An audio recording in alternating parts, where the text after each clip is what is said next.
upgrade your viewing experience on YouTube. You can now enjoy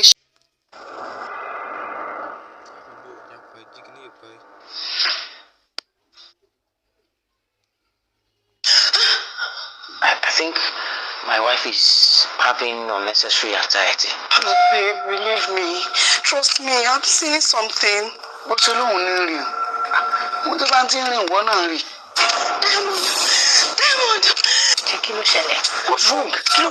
Kúrẹ́jẹ! Ẹ̀jẹ̀ yóò nínú tap. See àǹtí mi tí wá ya wèrè báyìí.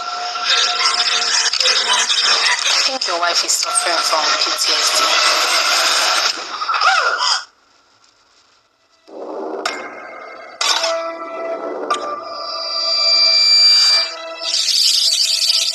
Thank you for making me a queen of honor today.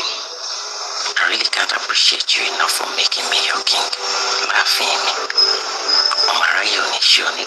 I just hate this guy now. Ẹ fẹ́ kí ló kọ́ ẹ̀ lọ. Níbo lẹ ti rí Tanwiji? Ẹ jọ tálẹ̀ bèrè. Táwọ́tà lọ. Adigun. Latest ọkọ ìyàwó. Èmi nìyẹn. Latest ọkọ ìyàwó. Say that again.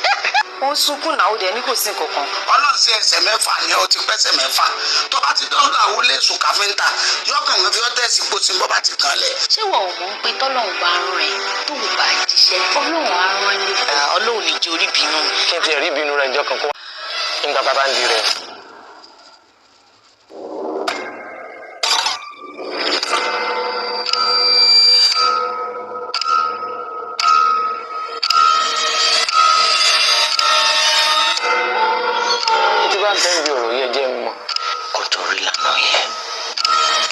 It's just some imagination.